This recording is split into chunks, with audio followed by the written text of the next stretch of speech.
My name is Margarita Anna Schreiber, and I am 101 years old. I have been carrying this story for 79 years. 79 years. And it has gotten heavier every single year, not lighter. People say time heals. People who say that have never lost what I lost. Time doesn't heal. Time just makes you stronger at carrying the weight. But the weight never changes. It's the same weight it was in 1947. The same weight it was the morning they took Heinrich from me at the gate. Heinrich, my husband, the only man I ever loved. And they took him from me on a Wednesday morning in April. And what happened 7 days later, I still can't say it without my hands shaking. You can see them right now. 101 years old, and my hands still shake when I say his name. But let me start at the beginning, because Heinrich wasn't just my husband. He was my whole world.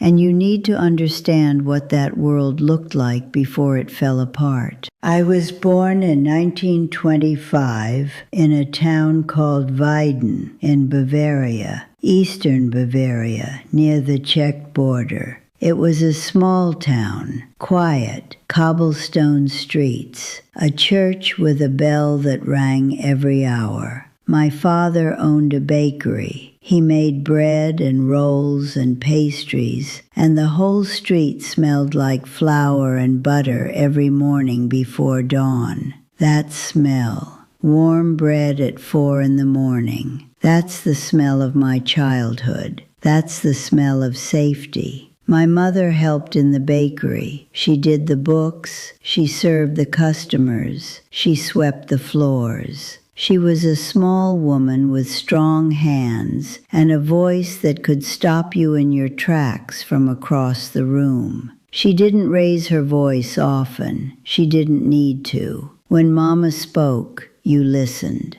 And what she said most was, "Margarita, stand up straight. A woman who stands straight can face anything." I had one brother, Joseph. He was 3 years older than me. He was tall and handsome, and every girl in Weiden was in love with him, and he knew it. He had a way of smiling that made you forgive him for anything. And he was smart. He wanted to be a doctor. He had the grades. He had the mind. He had everything. And then the war took him. They put him in a uniform in 1942 and sent him to Russia, and he never came back. We got a letter in 1943, missing in action. That's what it said. Missing, not dead, missing. And my mother, my strong, unbreakable mother, she spent the rest of her life waiting for Joseph to walk through the door. She died in 1971, still waiting. I met Heinrich in 1943. I was 18. He was 20. He was home on leave from the army. He'd been wounded, a piece of shrapnel in his hip from somewhere in Italy, and they'd sent him home for 3 weeks to recover. His family lived 2 streets from the bakery, and I'd known him my whole life. We'd played together as children, but when I saw him that day, standing in front of our bakery in his uniform, thinner than I remembered, with a scar on his jaw that hadn't been there before, something changed. He wasn't the boy from 2 streets over anymore. He was something else. And he looked at me, and I looked at him, and that was it. That was the beginning of everything. We had 17 days. 17 days before he had to go back. And in those 17 days, we lived an entire lifetime. We walked by the river. We sat in the churchyard. We talked about everything. About what we wanted after the war, about the house we'd build, about the children we'd have. And on the 15th day, he asked me to marry him. In the churchyard, on a bench. No ring, no kneeling. He just took my hand and said, "Margreta, when this is over, I want to spend the rest of my life with you." And I said yes before he finished the sentence.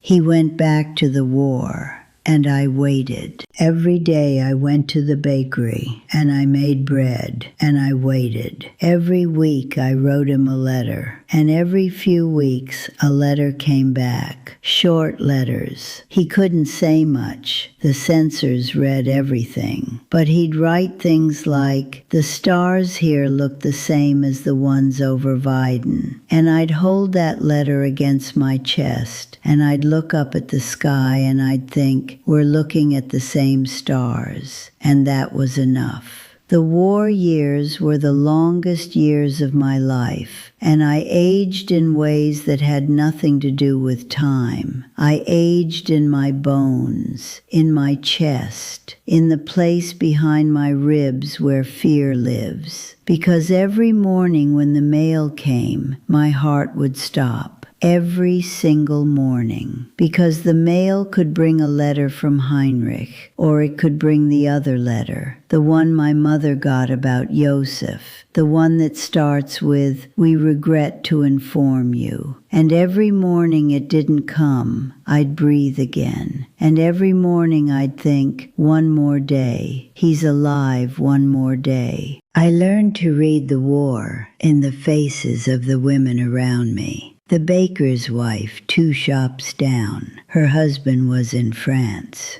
The butcher's daughter, her fiancé was on a submarine. The woman at the church who arranged the flowers, both her sons were on the Eastern Front. We didn't talk about it much. We didn't need to.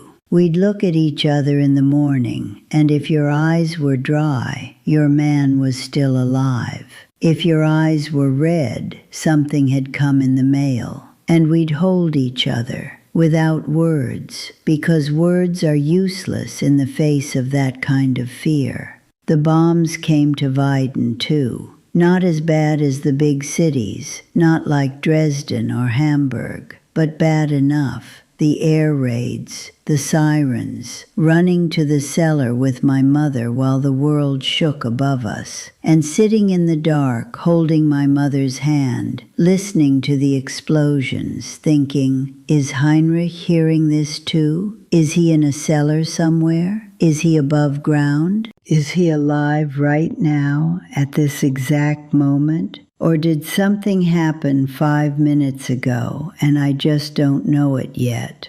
That's the cruelest part of war for the women who wait. You don't know. You never know. Your husband could be dead for 3 weeks before the letter arrives. You could be writing him a letter, telling him about the bread you baked, about the weather, about how much you miss him, and he could already be gone. Already cold in a field somewhere, and you wouldn't know. You'd be writing to a ghost, and you wouldn't know. The war ended in May 1945, and Heinrich came home. He walked into Weiden on a June morning, thinner than I'd ever seen him, limping from the hip wound that had never fully healed, wearing a uniform that was more patches than fabric. And I ran to him. I ran down the street in my bakery apron with flour on my face, and I threw myself at him, and he caught me. He almost fell over. He was weak, so weak, but he caught me, and he held me, and we stood in the middle of the street, and we didn't say anything. We just held on. We married in September 1945, in the church with the bell. My father gave us bread from the bakery as a wedding gift because there was nothing else to give. No flowers, no cake, no white dress. I wore my mother's Sunday dress, which was gray, and Heinrich wore a suit that his father had worn 20 years earlier, and it was too big in the shoulders because Heinrich had lost so much weight. And none of it mattered. none of it. Because when the priest said the words and Heinrich looked at me, I thought, this is it. This is what I survived the war for. This moment, this man. The next 2 years were hard. Germany was destroyed. There was nothing. No food, no work, no future that you could see. Heinrich's hip got worse. The shrapnel had done more damage than the army doctors had thought. He couldn't stand for long periods. He couldn't do heavy labor. And in a country that needed every man to lift and carry and rebuild, a man who couldn't stand was a man without value. That's how it felt. I could see it in his face. The shame of not being able to provide. I worked in the bakery. My father was getting older, and his hands were stiff, and he needed me. And I baked bread from whatever we could find. Flour that was more dust than grain. No butter, no sugar. Bread that tasted like nothing but kept you alive. And Heinrich did what he could. Small repairs, odd jobs. He fixed a neighbor's roof. He mended fences. He did everything with a limp and a clenched jaw, and he never complained. Not once. That wasn't Heinrich. He didn't complain. He endured.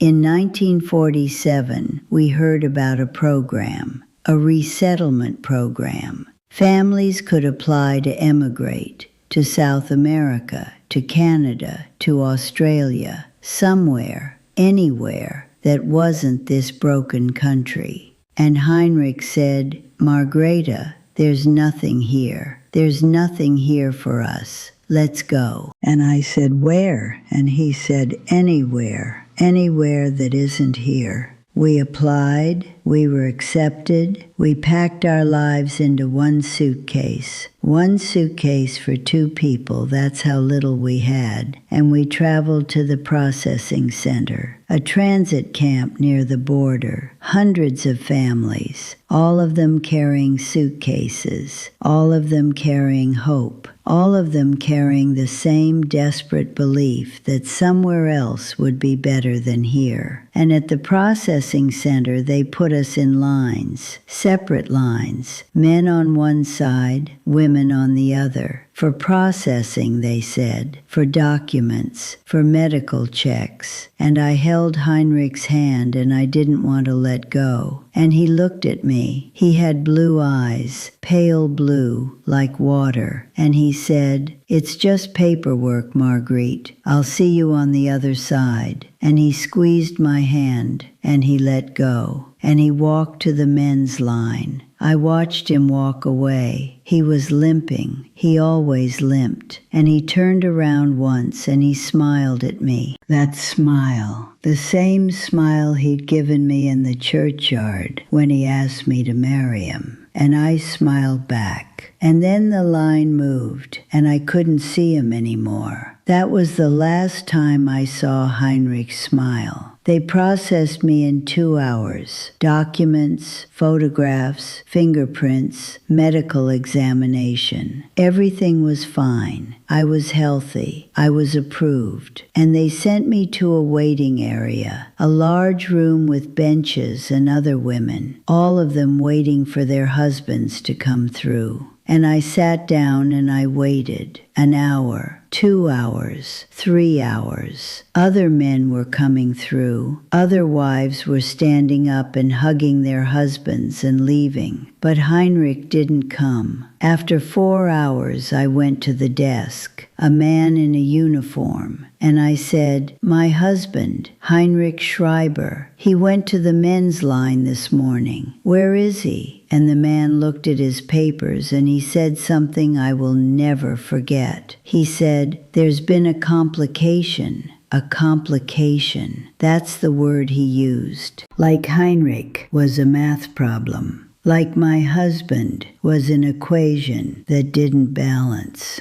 They told me Heinrich had been flagged, his military record, his service. There were questions. They needed to investigate. They needed to verify that he hadn't been involved in, and here the man lowered his voice, certain activities, war crimes. They were investigating whether my Heinrich, my gentle, quiet Heinrich, who fixed roofs and mended fences and couldn't kill a spider without apologizing to it, whether he had committed war crimes. I laughed. I stood at that desk and I laughed. Not because it was funny, because it was so absurd that my mind couldn't process it any other way. Heinrich, war crimes. The man who cried when his dog died. The man who carried injured birds to the veterinarian. That man, a war criminal. But they weren't laughing. They were serious. And they told me I could proceed with my emigration without Heinrich. They said he would be held for investigation and that he would join me later if he was cleared. If. That word, if. I said no. I said I'm not going anywhere without my husband. I said you can put me in a cell next to him if you want, but I am not leaving this place without Heinrich Schreiber. And the man at the desk looked at me like I was insane. And maybe I was, but I wasn't leaving. They let me stay in the processing center, in the women's barracks, and every day I went to the desk and I asked about Heinrich, and every day they told me the same thing, under investigation, no visitors, no contact, under investigation. 7 days. 7 days I lived in that barracks. 7 days I ate food I couldn't taste. 7 days I slept in a bed I couldn't feel. 7 days I stared at a wall and I prayed. I prayed to God, to the saints, to my dead brother Joseph, to anyone who might be listening. Bring him back to me. Please, bring him back. The other women in the barracks, some of them had their husbands. They'd been processed together. They were leaving. Going to new countries, new lives. And they'd pack their things and they'd look at me and they didn't know what to say. One woman, a young woman from Munich, younger than me, she sat next to me on the second night and she put her arm around me and she said, "He'll come back. They always come back." And I wanted to believe her. But she didn't know that. She couldn't know that. Nobody knew anything in that place. It was a building made of uncertainty. On the third night, I couldn't sleep. I got up and I walked to the window and I looked out across the yard toward the building where they were keeping the men. And I pressed my hand against the glass and I whispered, "Heinrich, I'm here. I'm right here," as if he could hear me through walls and across a courtyard and through whatever room they had him in, as if love could travel through concrete. And maybe it can't, but I whispered it every night, every single night for 7 nights. "Heinrich, I'm here." On the 5th day, I tried to get to him. I walked across the yard toward the men's building, and a guard stopped me, an American, young. He couldn't have been more than 20, and he said something in English that I didn't understand, and he held up his hand and shook his head. And I said, in German, because it was all I had, I said, "That's my husband in there. Please, he's not a bad man. He fixed roofs. He carried birds to the veterinarian. Please let me see him." And the boy looked at me, and I could see in his face that he understood, not my words, but the sound of them, the desperation. And for a moment I thought he might let me pass. but he didn't. He pointed back toward the women's barracks, and I walked back, and I sat on my bed, and I didn't cry because I had no tears left. I had cried them all in the first 3 days. On the 7th day, a different man came to see me, an officer, American. He spoke some German, badly, but enough. And he sat across from me at a table, and he said, "Mrs. Schreiber, your husband has been cleared." Cleared. He said it like it was nothing, like 7 days of my life hadn't just been burned to ash, like I hadn't aged 10 years in a week. Cleared. They brought Heinrich out, and I barely recognized him. 7 days. It had only been 7 days, but he looked like he'd been gone for a year. His face was gray. His eyes were empty. He'd lost weight he didn't have to lose, and he was shaking. His hands were shaking. My strong, quiet Heinrich, the man who never complained. His hands were shaking like leaves in a storm. I ran to him, and I grabbed him, and he held me, but his arms were weak. And he said, the first thing he said to me in 7 days, he said, "Margareta, they thought I was a monster."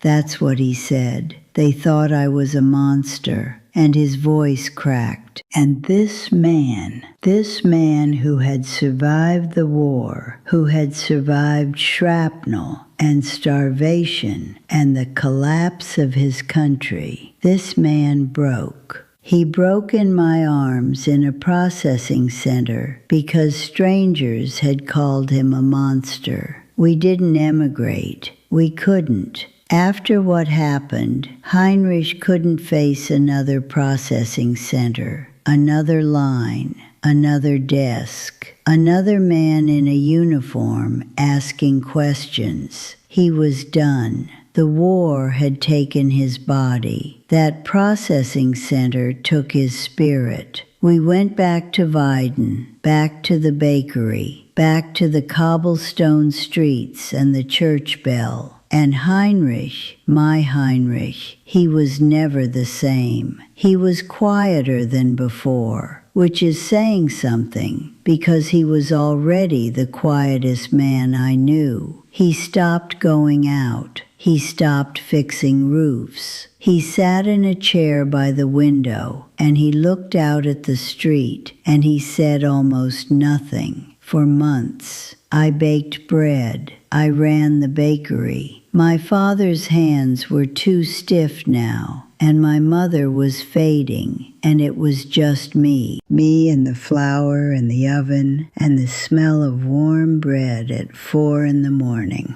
And I'd bring Heinrich a roll, fresh from the oven, and I'd put it in his hands, and he'd eat it slowly. And sometimes he'd look at me while he ate, and there was something in his eyes that looked like gratitude, but also something that looked like apology, like he was sorry for becoming this, for becoming a man in a chair. Slowly, very slowly, he came back. Not all the way, never all the way, but enough. He started going outside again. He started talking again. He got a job at a small factory. Simple work, assembly, nothing heavy. And we had a daughter, Liesel, born in 1949. And when they put that baby in Heinrich's arms, I saw something come back into his eyes, something that the processing center had taken, a light, small, flickering, but there. Liesel saved him. I'll say that plainly. I couldn't save him. The bread couldn't save him. The bakery,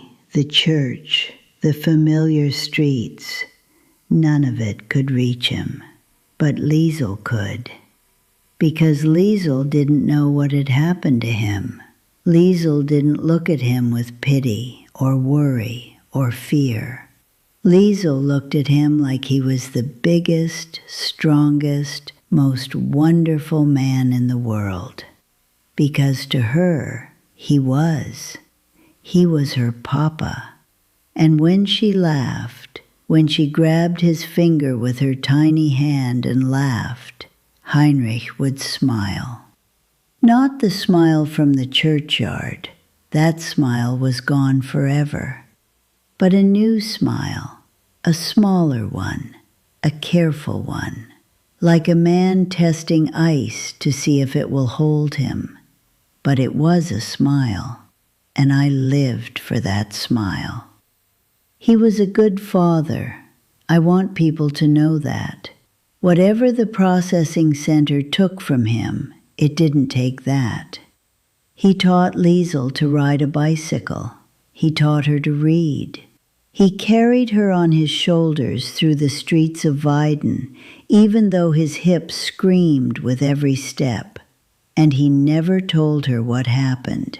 Not a word. She found out years later from me after he was gone, and she cried. She cried for the father she'd known and the father she'd never known, the one who existed before that gate, the one who smiled without being careful. We never left Germany. We never emigrated. We stayed in Weiden for the rest of our lives. Heinrich worked at the factory for 32 years. I ran the bakery until my hands got too stiff, just like my father's. Liesel grew up and became a teacher and married a good man and had 3 children, and those children had children, and now I have 7 great-grandchildren who call me Oma and bring me flowers that they pick from my garden without asking. Heinrich died in 2006. He was 83. His hip finally gave out. The shrapnel had been in there for 60 years, slowly poisoning the bone. And at the end, in the hospital, he held my hand and he said, "Margarita, I'm sorry I never took you anywhere." And I said, "Heinrich, you gave me everywhere. You gave me everything." And he closed his eyes. And my world ended for the second time. The first time was at that gate. The second time was in that hospital bed. People ask me if I'm angry at the Americans, at the system, at the men who accused Heinrich of things he never did. And the answer is, I was. For years, I was angry. I was angry at a world that could take a good man and call him a monster and break him in 7 days and then say cleared, like that fixed everything. But I'm 101 years old. I don't have room for anger anymore. Anger is heavy, and I'm tired of carrying heavy things. What I carry now is simpler. I carry the image of Heinrich walking away from me in that line, limping, turning around once, smiling, that pale blue smile. And I carry his words. "It's just paperwork, Margarita. I'll see you on the other side." He was wrong. It wasn't just paperwork. It was everything. My name is Margarita Anna Schreiber. I am 101 years old, and I have loved one man for 79 years. 61 of those years, he was beside me. 18 of those years, he's been gone. But I love him the same today as I did on that bench in the churchyard. The same. Not less, not different, the same. Heinrich, if you can hear an old woman talking, I'm still here. I'm still standing straight, just like Mama told me.